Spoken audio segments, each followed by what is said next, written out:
Hello. അപ്പോൾ എല്ലാവർക്കും നമ്മുടെ പുതിയൊരു വീഡിയോയിലേക്ക് സ്വാഗതം. എല്ലാവരും സുഖമായിട്ട് ഹാപ്പി ആയിട്ട് ഇരിക്കണമെന്ന് വിശ്വസിക്കുന്നു കേട്ടോ. അപ്പോൾ കുറേ നാളുകൾക്ക് ശേഷമാണ് ഞാനൊരു വീഡിയോ ആയിട്ട് വരുന്നത്. അപ്പോൾ ഞാനിത് ഓണത്തിന് എടുത്തൊരു വ്ളോഗാണ് കേട്ടോ. അപ്പോൾ ഞാൻ കുറേ നാളായിട്ട് എനിക്ക് വ്ളോഗൊന്നും ചെയ്യാൻ പറ്റാറില്ല. തിരക്കിലായതുകൊണ്ടാണ് കേട്ടോ എനിക്ക് വീഡിയോസ് ചെയ്യാൻ പറ്റാത്ത. ലാസ്റ്റ് സെമസ്റ്ററാണ്. അപ്പോൾ എക്സാമും അങ്ങനത്തെ കുറച്ച് വർക്ക് ലോഡ് ഉണ്ട്. പിന്നെ കുഞ്ഞിയുടെ കാര്യങ്ങൾ, സ്കൂള്. അപ്പോൾ അതുകൊണ്ടാണ് എനിക്ക് വീഡിയോസായിട്ട് വരാൻ പറ്റാത്തത്. പക്ഷേ ഞാൻ ഓണത്തിന് വ്ളോഗ് ചെയ്തിട്ടുണ്ടായിരുന്നു. അപ്പോൾ ഓണം കഴിഞ്ഞിട്ട് ഒരാഴ്ച കഴിഞ്ഞിട്ട് ഞാൻ വ്ളോഗ് എഡിറ്റ് ചെയ്ത് ഇടാനുള്ളൊരു സമയം എനിക്ക് കിട്ടിയേ. അപ്പം നമ്മൾ ഓണമായിട്ട് ഓണക്കോടി മേടിക്കാൻ വേണ്ടിയിട്ട് നമ്മൾ പെർത്തിലുള്ള ഒരു സ്റ്റോറിൽ വന്നിരിക്കുകയാണ് കേട്ടോ. ഒരു നമ്മുടെ ഇന്ത്യൻ ഡ്രസ്സുകളൊക്കെ കിട്ടുന്ന ഒരു സ്റ്റോറിൽ. അപ്പോൾ ഇവിടെ സാരി, ചുരിദാർ അങ്ങനെയൊക്കെ ഉണ്ട്. പക്ഷേ കഴിഞ്ഞ വിഷുവിനായാലും അതിന് മുന്നത്തെ ഓണത്തിനൊക്കെ ആയാലും നമ്മൾ മേടിക്കണം എന്ന് വിചാരിച്ചിട്ട് പിന്നെ മേടിക്കാണ്ടിരുന്നത് റേറ്റ് കാരണമാണ് കേട്ടോ. കാരണം നമ്മുടെ നാട്ടിലത്തെ റേറ്റ് വെച്ച് കമ്പയർ ചെയ്യുമ്പോൾ ഭയങ്കര വിലയാണ്. പക്ഷെ അതിന് മാത്രമുള്ള കളക്ഷനോ ക്വാളിറ്റിയോ ഒന്നും ഉള്ളതായിട്ട് തോന്നിയില്ല. പിന്നെ എല്ലാ സാരിയും ഡ്രസ്സൊക്കെ ഫ്ലൈറ്റ് പിടിച്ച് വരുന്നതുകൊണ്ടാണോ എന്നറിയില്ല, നല്ല റേറ്റ് ഉണ്ട്. പിന്നെ നമുക്ക് നമ്മുടെ നാട്ടിൽ നിന്ന് നമുക്ക് നമ്മുടെ ഡ്രസ്സുകളൊക്കെ ഇഷ്ടം പോലെ ഒരു റീസണബിൾ റേറ്റിൽ കിട്ടുമല്ലോ. അപ്പോൾ നാട്ടിൽ നിന്ന് മേടിച്ച് കൊണ്ടുവരൽ തന്നെയാണ് ഏറ്റവും ലാഭകരം. പിന്നെ ഈ ഓണം എന്തായാലും നമ്മൾ വന്നിട്ട് ഇപ്പോൾ 1.5 ഇയർ ആവാറായി. അപ്പോൾ എൻ്റെ കയ്യിലായാലും കുഞ്ഞിക്കായാലും ഒന്നും എൻ്റെ കയ്യിൽ ഇന്ത്യൻ ഡ്രസ്സൊന്നും ഇല്ല. ഒക്കെ നമ്മൾ 1-2 വട്ടമൊക്കെ വെയർ ചെയ്തതാണ് കേട്ടോ. അപ്പോൾ നമ്മൾ വിചാരിച്ചു എന്തായാലും ഓണത്തിന് ഓണക്കോടി എടുക്കാമെന്ന്. അപ്പം ഞാനൊരു സാരിയാണ് എടുക്കുന്നത്. കുഞ്ഞിക്കൊരു പട്ടുപാടി എടുത്തു കേട്ടോ. പിന്നെ ഏട്ടന് പിന്നെ ഇവിടെ നല്ലയിടത്തെ വേറെ മോളെ പോയിട്ടൊരു ഷർട്ടാണ് കേട്ടോ എടുത്തിട്ടുണ്ടായിരുന്നത്. സാരിയൊക്കെ കുറേ സാരികളൊക്കെ എനിക്ക് ഇഷ്ടമായി. ഞാൻ അങ്ങനെ ഇവിടെ ഒരു വട്ടം മുന്നേ വന്നിട്ടുണ്ട് കേട്ടോ. പക്ഷെ അന്ന് എനിക്ക് തീരെ കളക്ഷനൊന്നും തോന്നിയിട്ടുണ്ടായിരുന്നില്ല. ഇന്ന് എനിക്ക് തോന്നുന്നത് ഓണത്തിൻ്റെ കുറച്ച് കളക്ഷൻസ് അവർ അപ്ഡേറ്റ് ചെയ്തിരുന്നു എന്ന് തോന്നുന്നു. പിന്നെ ജ്വല്ലറീസ് ആയാലും കുഴപ്പമില്ല. ജ്വല്ലറീസ് അത്ര എനിക്ക് റേറ്റ് തോന്നിയില്ല, കുറച്ചുകൂടി റീസണബിളാണ്. പക്ഷെ ഒരിക്കലും നമ്മൾ നാട്ടിലത്തെ റേറ്റ് വെച്ച് കമ്പയർ ചെയ്യാൻ പറ്റില്ല കേട്ടോ. കമ്പയർ ചെയ്ത് കഴിഞ്ഞാൽ നമ്മളൊന്നും മേടിക്കില്ല, അതാണ് സത്യാവസ്ഥ. പിന്നെ ഇങ്ങനത്തെ ബാംഗിൾസ് കുട്ടികളുടെയൊക്കെ അങ്ങനത്തെ കുറേ ഉണ്ടായിരുന്നു. പിന്നെ നമുക്ക് ഇന്ത്യൻ സ്റ്റോറ്, ഈ ഗ്രോസറി സ്റ്റോറിലും ചിലയിടത്തൊക്കെ ഞങ്ങൾ പോകുന്ന ഒരു ഇന്ത്യൻ സ്റ്റോറിലൊക്കെ അങ്ങനെ കുട്ടികളുടെ ഓർണമെൻറ്റ്സും കാര്യങ്ങളും നമ്മുടെ കയ്യിലും ഉണ്ടാവും കേട്ടോ. നമ്മുടെ ചാന്ത് കൺമഷിയൊക്കെ ഇല്ലേ, അതൊക്കെ ഉണ്ടാവാറുണ്ട്. അപ്പോൾ ഞാൻ ഈ സാരിക്കൊരു കമ്മൽ നോക്കായിരുന്നു. അപ്പോൾ സത്യം പറഞ്ഞു കഴിഞ്ഞാൽ സാരിയൊക്കെ മേടിച്ചാൽ ഞാൻ സാരി ഉടുത്തില്ല. കാരണം എനിക്ക് ഓണത്തിൻ്റെ ആ ദിവസം തന്നെ 2-3 അസൈൻമെൻറ്റ് സബ്മിഷനൊക്കെ ഉണ്ടായിരുന്നു. അപ്പോൾ ഞാൻ ബിസി ആയിപ്പോയി. പിന്നെ വ്ളോഗ് എടുക്കണം, ഓണത്തിൻ്റെ സദ്യ ഉണ്ടാക്കണം. അപ്പോൾ പിന്നെ എനിക്ക് സാരി ഉടുത്ത് ഫോട്ടോസൊന്നും എടുക്കാനുള്ളൊരു മൂഡുണ്ടായിരുന്നില്ല, നല്ല തിരക്കായിരുന്നു. പിന്നെ നമുക്ക് ഇങ്ങനെ സബ്മിഷൻ ഡേറ്റ് ആകുമ്പോൾ നമുക്കൊരു ടെൻഷൻ ഉണ്ടാവുമല്ലോ. ഞാൻ ഒരിക്കലും അങ്ങനെ പെൻഡിങ്ങിൽ വെക്കാറില്ല. ഞാൻ എപ്പോഴും നേരത്തെ സബ്മിറ്റ് ചെയ്യാറുണ്ട്. പക്ഷേ നമുക്ക് 2 അസൈൻമെൻറ്റൊക്കെ വരുമ്പോൾ ചിലപ്പോൾ നമുക്ക് എല്ലാ അസൈൻമെൻറ്റും ഏർലി സബ്മിഷൻ നടക്കില്ല കേട്ടോ. അപ്പോൾ അങ്ങനെ ഒരു സമയമായിരുന്നു. ഇത് വേറൊരു ദിവസം, ഓണത്തിൻ്റെ തലേദിവസമോ അതിൻ്റെ തലേദിവസമാണോന്ന് അറിയില്ല. കുഞ്ഞ് സ്കൂൾ കഴിഞ്ഞ് വന്ന് പിന്നെ വീട്ടിലത്തെ ഞാനൊന്ന് റീഅറേഞ്ച് ചെയ്യാമെന്ന് വിചാരിച്ചു കേട്ടോ. പക്ഷേ നമുക്ക് ഈ വീട് ഭയങ്കര ചെറുതാണ്. അപ്പോൾ പിന്നെ നമുക്ക് അത്രമാത്രമൊന്നും ചെയ്യാനില്ല വീട്ടിൽ. അങ്ങോട്ട് റീഅറേഞ്ച് ചെയ്യാനുള്ള സ്ഥലം പോലും ഇല്ല. പിന്നെ ഈ വലിയൊരു കൗച്ച് ഭയങ്കരമായിട്ട് സ്പേസ് എടുക്കുന്നൊരു കൗച്ചാണ് കേട്ടോ. പിന്നെ അതൊക്കെ നമ്മുടെ ഓണറിൻ്റെ തന്നെയാണ് കൗച്ചും ഡൈനിങ് ടേബിളൊക്കെ. അപ്പോൾ അത് നമുക്ക് മാറ്റി എടുക്കാനും പറ്റില്ല, കാരണം അവർ തന്നതാണല്ലോ, നമുക്കതൊന്നും ചെയ്യാൻ പറ്റില്ല. അപ്പോൾ അതാണ് ഏറ്റവും കൂടുതൽ സ്പേസ് എടുക്കുന്ന ഒരു സാധനം വീട്ടിലത്തെ. പിന്നെ ഈ വീട്ടിൽ നമുക്ക് സ്ഥലം കുറഞ്ഞുകൊണ്ട് ഞാൻ കൂടുതലും ഈ ഓർഗനൈസേഴ്സാണ് മേടിക്കാറ്. അത് ഇല്ലെങ്കിൽ നമുക്കൊന്നും നടക്കില്ല, ഒന്നും സ്റ്റോർ ചെയ്യാൻ പറ്റില്ല. അപ്പോൾ ഞാൻ കൂടുതലും അങ്ങനെ മേടിക്കാറ്. അപ്പോൾ ഞാനിങ്ങനെ ഇപ്പോൾ സദ്യ കഴിക്കാൻ നിലത്തിരുന്ന് കഴിക്കണമെങ്കിൽ സ്ഥലമില്ലേ സത്യം പറഞ്ഞാൽ. പിന്നെ കുഞ്ഞിക്കായാലും കളിക്കാനൊന്നും ഒട്ടും സ്ഥലമില്ല. പിന്നെ കുഞ്ഞിപ്പോൾ സ്കൂളിൽ പോകണോണ്ട് അവൾ വീട്ടിലിരിക്കണത് കുറവാണ്. അപ്പോൾ ഞാൻ എന്നാലും ഇടയ്ക്ക് എനിക്ക് ഈ ഫർണിച്ചേഴ്സൊക്കെ ഒന്ന് റീഅറേഞ്ച് ചെയ്താലേ എനിക്കൊരു ഫ്രഷ്നെസ് ഫീൽ ചെയ്യുള്ളൂ കേട്ടോ. അല്ലെങ്കിൽ എല്ലാ സാധനങ്ങളും എപ്പോഴും ഒരേ സ്ഥലത്ത് കിടന്നതിന് എനിക്ക് ബോറിംഗ് ആയിട്ട് ഫീൽ ചെയ്യാറുണ്ട്. അപ്പം ഞാൻ അതുകൊണ്ട് മുന്നേ നമ്മുടെ ആ മിററിൻ്റെ അടുത്തായിരുന്നു ഈ കൗച്ച്. പിന്നെ ഞാൻ അത് ഇങ്ങോട്ട് മാറ്റി. ഇനി ഞാൻ വീണ്ടും അങ്ങോട്ട് തന്നെ മാറ്റാം കേട്ടോ. അപ്പോൾ ഞാൻ അവിടെ നിന്ന് ജസ്റ്റ് ക്ലീൻ ചെയ്തിട്ട് അങ്ങോട്ട് നീക്കിയിടാനുള്ള ഉദ്ദേശമാണ്. നല്ല വെയിറ്റുള്ള കൗച്ചാണ്. പിന്നെ ഏട്ടൻ വരുന്ന വരെ ഒന്നും ഞാൻ വെയിറ്റ് ചെയ്യാറില്ല. എനിക്ക് എന്തെങ്കിലും ചെയ്യണം എന്ന് തോന്നി കഴിഞ്ഞാൽ ഞാനത് അപ്പം തന്നെ ഞാൻ ചെയ്യും. എനിക്ക് എപ്പോഴും എല്ലാം ഞാൻ എന്തെങ്കിലും ഉദ്ദേശിച്ചിട്ടുണ്ടെങ്കിൽ അത് ഞാൻ തന്നെ ചെയ്യാനാണ് കേട്ടോ എനിക്കിഷ്ടം. അങ്ങനെ ഹെൽപ്പിന് വേറെ ആളെ നോക്കി നിൽക്കാൻ ഉള്ള സമയം ക്ഷമ എനിക്കില്ലാത്തതുകൊണ്ട് ഒക്കെ ഞാൻ തന്നെ ചെയ്യും. നല്ല വെയിറ്റ് ഉണ്ടായിരുന്നു കേട്ടോ. പിന്നെ കുഞ്ഞിരെ സ്റ്റഡി ടേബിളും ചെയറൊക്കെ കുഞ്ഞിനെ ക്ലീൻ ചെയ്യുന്നുണ്ട്. അവളവിടെ ഇരുന്ന് പഠിക്കലൊന്നുമില്ല, കാരണം ഇവിടെ അങ്ങനെ വീട്ടിൽ ഹോംവർക്ക് ചെയ്യണ പരിപാടികളൊന്നുമില്ല.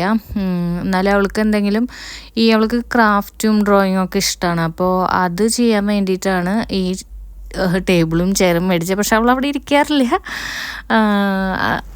പക്ഷേ എന്നാലും നമ്മളത് നീറ്റായിട്ട് ഇടാൻ പറഞ്ഞപ്പോൾ അവൾക്ക് തന്നെ ചെയ്യണം.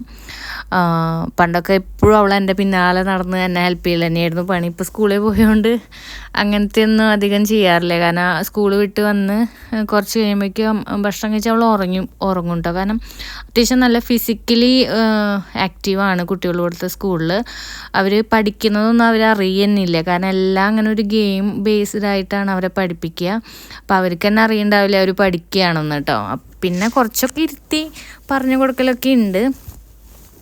എന്നാലും കുറച്ച് ഡിഫറെൻ്റാണ് നമ്മുടെ ഇവിടുത്തെ ഒരു എഡ്യൂക്കേഷൻ നമ്മുടെ നാട്ടിൽ വെച്ച് കമ്പയർ ചെയ്യുമ്പോൾ. അപ്പോൾ പാരൻസിന് എന്തായാലും വർക്ക് ലോഡില്ലേ കുട്ടികളുടെ പഠിപ്പിനെ കുറിച്ച് ആലോചിച്ചിട്ട്.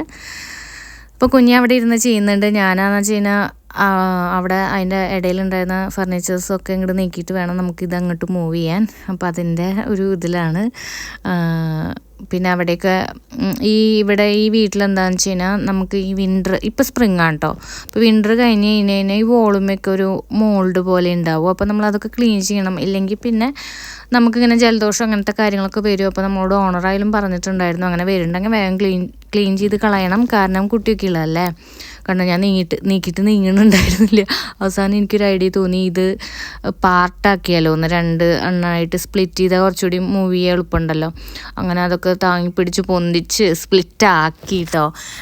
കാരണം എന്താണെന്ന് വെച്ച് കഴിഞ്ഞാൽ ഇത് സ്പ്ലിറ്റ് ആക്കാൻ പറ്റുമെന്ന് ഞങ്ങൾക്ക് അറിയണ്ടായിരുന്നില്ല. പിന്നെ ഞാൻ അങ്ങനെ ആലോചിച്ചു, ഇത്രയും ചെറിയ ഫ്രണ്ട് ഡോറിലൂടെ എന്തായാലും ഓണർക്ക് ഇത് സ്പ്ലിറ്റ് ആക്കാണ്ട് കയറ്റാൻ പറ്റില്ലല്ലോ എന്ന്. അങ്ങനെ ഞാൻ നോക്കിയപ്പോൾ അവിടെ ഒരു ജോയിൻ്റ് പോലെ എനിക്ക് തോന്നി. അങ്ങനെ ഞാൻ പിടിച്ച് മേലെ പൊന്തിച്ചപ്പോൾ അത് സ്പ്ലിറ്റായി പോകുന്നു. അങ്ങനെ ഇത്തിരി എളുപ്പപ്പണി കേട്ടോ. അപ്പോൾ പിന്നെ എനിക്ക് നീക്കുമ്പോൾ അത്രയും ഭാരം തോന്നിയിരുന്നില്ല. അങ്ങനെ ഞാനൊരു വിധം സ്ഥലം കിട്ടുന്ന പോലെ ഫർണിച്ചേഴ്സൊക്കെ അറേഞ്ച് ചെയ്തു. അത് കഴിഞ്ഞിട്ട് നമ്മളിത് പിറ്റേ ദിവസമാണ് കേട്ടോ. അപ്പോൾ ഇത് ഓണത്തിൻ്റെ തലേ ദിവസമാണ്. അപ്പോൾ എന്നൊക്കെയോ എടുത്ത വീഡിയോ ആണ്, അതുകൊണ്ട് എനിക്ക് ഫ്ലോ ഒന്നും ഇല്ല കേട്ടോ. അപ്പോൾ നമ്മൾ ഐക്യയിൽ പോവാൻ മെയിൻ ഉദ്ദേശം എനിക്കൊരു നമ്മുടെ കൃഷ്ണനെ വയ്ക്കാനും ഒക്കെ ആയിട്ടൊരു ഇത് സ്പേസ് പോലെ ഒരു കബോർഡ് പോലെ വേണമെന്നുണ്ടായിരുന്നു. കാരണം നമ്മൾ ടി വിയുടെ താഴെ ഒരു ടേബിൾ ഇട്ടുണ്ട്, അതുമേയാണ് കൃഷ്ണ ഇരിക്കുന്നത്. അപ്പോൾ അവിടെ വേറെ പല സാധനങ്ങളുണ്ട്. അപ്പോൾ ഞാൻ ഒരുപാട് അങ്ങനെ വിശ്വാസിയൊന്നുമല്ല കേട്ടോ. പക്ഷേ എനിക്ക് ഇഷ്ടമാണ് ആ കൃഷ്ണൻ്റെ വിഗ്രഹം, ഭയങ്കര ഇഷ്ടമാണ്. ഞാനത് നാട്ടിൽ നിന്ന് മേടിച്ചത്. അത് ഞാൻ എന്നിട്ട് ദുബായിൽ കൊണ്ടുപോയിട്ടുണ്ടായിരുന്നു.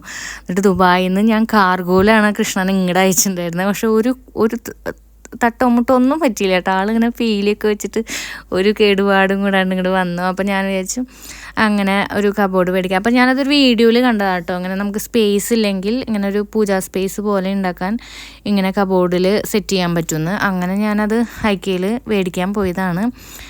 അങ്ങനെ ഒരു ഹാഫ് ഡേ ഫുള്ള് നമ്മൾ ഐക്യയിൽ തന്നെയായിരുന്നു. നമ്മൾ അവിടെ പോയിട്ട് ആ റെസ്റ്റോറൻറ്റിൽ പോയിട്ട് വർത്തമാനം പറഞ്ഞിരുന്ന സമയങ്ങളെയാണ് കേട്ടോ ചെയ്തത്. അപ്പോൾ അവിടെ നിന്ന് നമ്മളെന്തോ സാൽമണിൻ്റെ ഒരു ഇത് മേടിച്ചിട്ടുണ്ടായിരുന്നു. പിന്നെ ഐക്യയിൽ പോകുമ്പോൾ നമുക്ക് നടന്ന് നമ്മളെന്തായാലും കുറേ സമയം എടുക്കും. പിന്നെ നമുക്ക് വിശക്കുകയും ചെയ്യും, വയ്യാണ്ടാവും ചെയ്യും. അപ്പോൾ എല്ലാവരും എന്തായാലും ഇവിടെ വന്നിട്ട് റെസ്റ്റോറൻറ്റ് മിക്കവാറും ഭക്ഷണം കഴിക്കുന്നുണ്ടാവും കേട്ടോ. അപ്പോൾ കുഴപ്പമുണ്ടായിരുന്നില്ല, ടേസ്റ്റൊക്കെ ഉണ്ടായിരുന്നു. പിന്നെ സ്വീഡിഷ് ആയിട്ടുള്ള റെസ്റ്റോറൻ്റ് ആയിരുന്നു. അപ്പോൾ അവരുടെ ആയിരുന്നു. അപ്പോൾ നമ്മുടെ ടേസ്റ്റ് ഒന്നുമില്ല. എന്നാലും സാൽമണിന് പിന്നെ ഉപ്പും മുളകൊന്നും ഇല്ലെങ്കിലും സാൽമൻ്റേതായൊരു ടേസ്റ്റ് ഉണ്ടല്ലോ. അപ്പോൾ അങ്ങനെ പൊട്ടാറ്റോ ഫ്രൈസും മേടിച്ചിട്ടുണ്ടായിരുന്നു അത് കുഞ്ഞിക്ക്. അപ്പോൾ അവിടെ ഒരു ടി വിയും ഒരു പ്ലേ ഏരിയ പോലെയുണ്ട്. അപ്പോൾ കുഞ്ഞ് അവിടെയാണ് കേട്ടോ. അങ്ങനെ നമ്മളിവിടെ ഇരുന്ന് വർത്താനമൊക്കെ പറഞ്ഞ് സാധനമൊക്കെ കിട്ടി കേട്ടോ. നമ്മൾ മേടിക്കാൻ ഉദ്ദേശിച്ച സാധനങ്ങളൊക്കെ കിട്ടി. അനാവശ്യമായ കുറച്ച് സാധനങ്ങളോടും ഞാൻ മേടിച്ചിട്ടുണ്ടായിരുന്നു. അങ്ങനെ അനാവശ്യം എന്ന് പറയാൻ പറ്റില്ല, കാരണം അനാവശ്യമായ സാധനങ്ങൾ മേടിച്ച് കഴിഞ്ഞാൽ നമ്മുടെ വീട്ടിൽ വെക്കാൻ സ്ഥലമില്ല. ഇപ്പം തന്നെ കിച്ചണൊക്കെ ഓൾറെഡി നിറഞ്ഞ് ഞാൻ പാത്രങ്ങളൊന്നും വെക്കാനേ സ്ഥലമില്ല. അപ്പോൾ എനിക്ക് പാത്രങ്ങളൊന്നും അങ്ങനെ മേടിക്കാൻ പറ്റില്ല. എന്നാലും കണ്ടപ്പോൾ ഇഷ്ടം തോന്നിയ സാധനങ്ങളൊക്കെ മേടിച്ചു. ഇതേ ഇതാണ് കേട്ടോ നമ്മുടെ കബോർഡ്. ഇനി നമുക്കത് വീട്ടിൽ പോയിട്ട് സെറ്റ് ചെയ്യണം. അപ്പോൾ നമ്മളിത് കഴിഞ്ഞ് നേരെ വീട്ടിൽ പോവും. പിന്നെ നാളെ ഓണാണല്ലോ, അപ്പോൾ എനിക്ക് വൈകുന്നേരം കുറച്ച് കുക്ക് ചെയ്ത് വെക്കണം. അത് കഴിഞ്ഞിട്ട് എനിക്ക് കുറച്ച് അസൈൻമെൻറ്റിൻ്റെ കാര്യങ്ങളൊക്കെ ചെയ്യാനുണ്ട്. പിന്നെ നാളെ നമുക്ക് ശരിക്കും പറഞ്ഞു കഴിഞ്ഞാൽ ഒരു അസോസിയേഷനിൽ നമ്മൾ ബുക്ക് ചെയ്തിട്ടുണ്ടായിരുന്നു കേട്ടോ ഫുഡ് കഴിക്കാൻ. പിന്നെ നമ്മളത് ക്യാൻസൽ ചെയ്തു. വീട്ടിൽ തന്നെ ഫുഡ് കഴിക്കാമെന്ന് വെച്ചു. കാരണം വീട്ടിൽ ഫുഡൊക്കെ വെച്ച് കഴിക്കുമ്പോഴാണല്ലോ നമുക്ക് ആ ഒരു ഓണം ഫീല്. ഇവിടെ നമുക്ക് ആരും ഇല്ലെങ്കിലും നമുക്ക് ഓണം മിസ് ചെയ്യാൻ തോന്നാറില്ല. ഓണം വിഷുവൊന്നും ഞാൻ മിസ് ചെയ്യാറില്ല കേട്ടോ. എങ്ങനെയെങ്കിലുമൊക്കെ ഞാൻ സദ്യ ഉണ്ടാക്കാറുണ്ട്. കുഞ്ഞിക്കും ഇഷ്ടമാണ് അതൊക്കെ കാണാനും സദ്യ കഴിക്കാനും. വിളമ്പാനൊക്കെ ആൾക്ക് ഇഷ്ടമാണ്. അതുകൊണ്ട് ഞാൻ ഇടയ്ക്ക് അവൾ വിളമ്പുന്ന വീഡിയോ ഒക്കെ ഞാൻ ഷോർട്സ് ആയിട്ട് ഇടാറുണ്ട് കേട്ടോ. അവൾക്ക് ഭയങ്കര ഇഷ്ടമാണ് അങ്ങനെ നമ്മൾ പറഞ്ഞു കൊടുക്കുമ്പോൾ അതിങ്ങനെ വിളമ്പാനും അതിനൊക്കെ. അങ്ങനെ നമ്മൾ തിരിച്ച് വരുന്ന വഴിക്ക് കുഞ്ഞിക്ക് ഗിഫ്റ്റ് മേടിക്കാൻ വേണ്ടിയിട്ട് കെ-മാർട്ടിൽ പോയിട്ടുണ്ടായിരുന്നു. അപ്പോൾ അവിടെ നിന്ന് അവൾ എടുത്തതാണ് ഈ പസിൽ 500 പസിലായിരുന്നു. 8+ ഇയേഴ്സിൻ്റെ ആയിരുന്നു. അങ്ങനെ അവൾ എൽസയുടെയും ആനയുടെയൊക്കെ ഫേസ് വെച്ചിട്ട് അവൾ അതിൽ നിന്ന് ഒഴിവായി. പിന്നെ ഒരാഴ്ച ഇരുന്ന് ഞാനും ഏട്ടനും കൂടിയിട്ട് അത് കംപ്ലീറ്റ് ചെയ്തു കേട്ടോ. പക്ഷേ അത് മേടിച്ചപ്പോൾ അത് സ്റ്റാർട്ട് ചെയ്തപ്പോൾ ഞങ്ങൾക്ക് ഭയങ്കര ഇൻട്രസ്റ്റഡ് ആയിട്ടോ. കുഞ്ഞിൻ്റെ ഇൻട്രസ്റ്റ് കുറച്ച് കഴിയുമ്പോൾ പോയി. പക്ഷേ ഞങ്ങൾക്ക് ഭയങ്കര ഇൻട്രസ്റ്റഡ് ആയി. കാരണം കുറേ നേരം നമ്മൾ ഈ TV കണ്ട് ഇതിരിക്കണേക്കാൾ ഭേദം നമുക്ക് ഒരുമിച്ച് ടൈം സ്പെൻഡ് ചെയ്യാൻ പറ്റുന്നൊരു സംഭവമാണ് ഈ പസിൽ. അത് ഞങ്ങൾക്ക് ഇപ്പോൾ മനസ്സിലായി. അങ്ങനെ അത് കംപ്ലീറ്റ് ചെയ്തു. കുഞ്ഞിക്ക് 2 ദിവസം നല്ല ഇൻട്രസ്റ്റ് ഉണ്ടായിരുന്നു. പിന്നെ അവരുടെ 2 പേരുടെയും ഫേസ്, എൽസയുടെയും ആനയുടെയും ഫേസ് വെച്ചതിന് ശേഷം പിന്നെ അവളത് തിരിഞ്ഞു നോക്കിയിട്ടില്ല കേട്ടോ. അപ്പോൾ ഞാൻ ഇഞ്ചാമ്പുളിയും അതുപോലെ മോര് കൂട്ടാനും നമ്മുടെ കാളനൊക്കെ കുറുക്കി വെച്ചിട്ടുണ്ടായിരുന്നു. പിന്നെ ബാക്കിയുള്ള കറികളൊക്കെ കാലത്ത് ഓണത്തിൻ്റെ അന്ന് എണീറ്റ് ഉണ്ടാക്കി. അപ്പോൾ പ്രത്യേകിച്ച് ഭയങ്കര ഗംഭീര ഓണമൊന്നുമില്ല. നമ്മൾ ഈവൻ ദുബായിൽ ആഘോഷിക്കണ ആ ഒരു ഫീലൊന്നും എനിക്ക് വന്നില്ല കേട്ടോ. ദുബായ് മീൻസ് നമ്മൾ കൂടുതലും ദുബായിലായിരുന്നല്ലോ കുറച്ച് കൊല്ലങ്ങളായിട്ട്. അപ്പോൾ നാട്ടിലത്തെ ഓണം എനിക്ക് നാട്ടിലത്തെ ഓണം കിട്ടിയിട്ടുണ്ടെങ്കിലും നമ്മൾ ഒരുമിച്ച് അങ്ങനെ നാട്ടിൽ ഓണം കിട്ടിയിട്ടില്ല. അപ്പോൾ എനിക്ക് അത്ര അങ്ങോട്ട് വൈബൊന്നും ഫീൽ ചെയ്തില്ല സത്യം പറഞ്ഞാൽ. കാരണം എൻ്റെ മനസ്സിൽ ഫുൾ അസൈൻമെൻറ്റിൻ്റെ കാര്യങ്ങളായിരുന്നു. പിന്നെ കുഞ്ഞിക്ക് വേണ്ടിയിട്ട് കുഞ്ഞിയുടെ ഒരു ഹാപ്പിനെസ്സിന് വേണ്ടിയിട്ട് അങ്ങനെയൊക്കെ ചെയ്തു. അങ്ങനെ ഞങ്ങൾ ഇതേ സദ്യ വിളമ്പി കഴിക്കുകയാണ് കേട്ടോ.